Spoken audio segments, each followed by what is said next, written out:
start by putting it on record that as an elder of a church and as a Bible-believing Christian, we on this side are not against the building of a cathedral. However, Mr. Speaker, because we are Christians, we are not playing to the gallery. We are following the dictates of the Bible. And this is what the Bible we believe in says to us.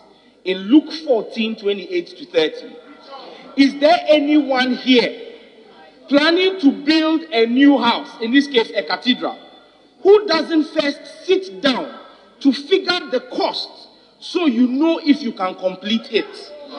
If you only get the foundation laid, and Mr. Speaker, the Bible is so telling. The Bible knew Ghana will have a president called Akufo-Addo. This is what he says. If you only get the foundation laid and then run out of money, you are going to look pretty foolish. Everyone passing by will poke fun at you. He started something he couldn't finish. This is the word of the Lord. Don't you look foolish because you have only laid a foundation and run out of money. Mr. Speaker, this is not some church. This is the Bible. You don't go to church. You don't go to church. The Bible knew, God knew that we will be saddled with a president who will not calculate the cost of a cathedral. And we'll run out of money. Mr. Speaker, we have run out of money. People are walking by that place and poking fun at us and say, look at them, they are foolish. Not us, you. And you sit here today and you tell me that unless we build a cathedral, we will not have God's blessings. And you know the same people who say that we have been blessed by not having a civil war. Did we have a cathedral for us not to have a civil war? Look at the cathedrals that we have. I'm a member of the Perez Chapel International. Our cathedral seats 14,000 people. You are building a 5,000-seater cathedral. If 14,000 will not attract the blessings of God, it's 5,000 built by an LGBTQ advocate that will attract his blessings. The minister sits there. The minister for Works and Housing is in this house. We are told reliably that the consultant got 34% of the value. The Minister for Works and Housing is here. He sets what consultancy limits must be. He has set it at 16%. So you sat in cabinet and watched your colleague minister pay a consultant 34%. Your ministry has set a standard and he has broken it, 16.5. And he has paid 34%. And you didn't advise him. And you tell us that it is God. And Mr. President, they tell us that if we refuse it, because Nehemiah tried to build, we are Sambalat and Tobias. Oh, wait. When they were building a temple, you've forgotten that there was Ananias and Sapphira.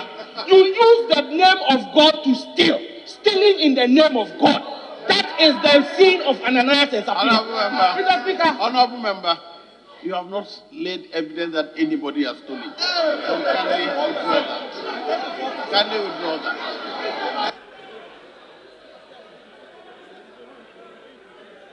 Mr. Speaker, when I said stealing, I was making reference to Ananias and Sapphira, which I did earlier. Ananias and Sapphira stole in the Bible. You said you are stealing in the name of God.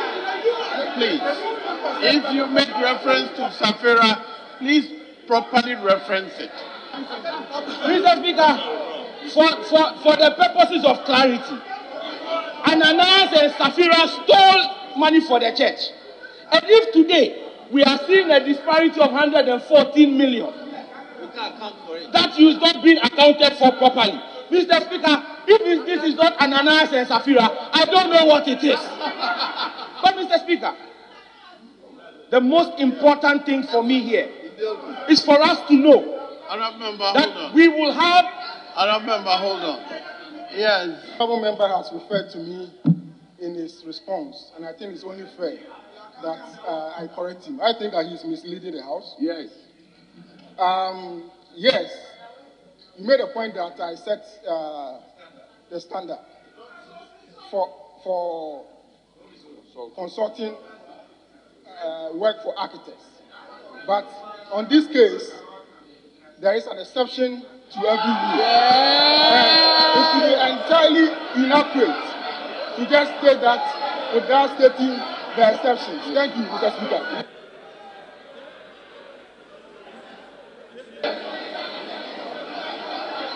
Yes, continue. When I said he set a standard of 16.5%. So when you say you gave exception, Mr. Speaker, I was expecting that because Eric Opoku told us we will all account before God on the judgment day, I was expecting you to ask him to show you evidence of the exception that he gave in this case. You are lying. Honorable, what were you referring to me about Eric Opoku? That we will all account to God. Mr. Speaker, we will all account to God on judgment day. And then what? And I was expecting that maybe you will ask him for evidence of the exception that he said. Other members, please, don't draw me into the argument. I have a totally different interpretation from what you're saying. But if I were standing here, I'll make a different argument. Now, I'm sitting here quietly. Very well, Mr. Speaker. Leave me out. Mr. Speaker, like Pontius Pilate, you have washed your hands.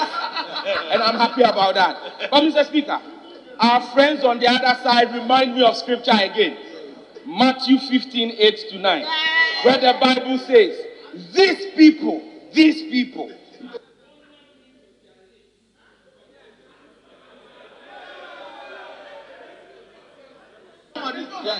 Hello? Matthew 15:8-9. The Bible says, these people.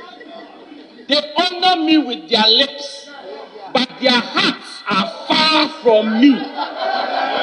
They worship me in vain, but their teachings are merely human rules. The Bible knew we will have a majority like this.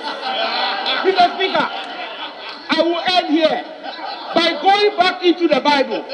Mr. Speaker, in the Bible, God calls only one man, a man after his own heart. And that man was David, a man after God's own heart, a man that the finance minister aspires to be like in vain. But you see, Mr. Speaker, even when David wanted to build a temple for God,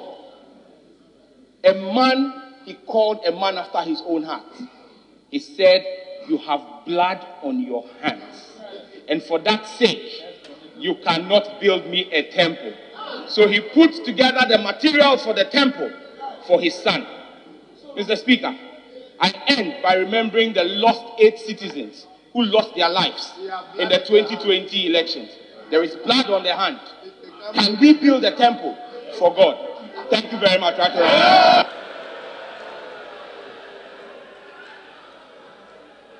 Honorable member for saying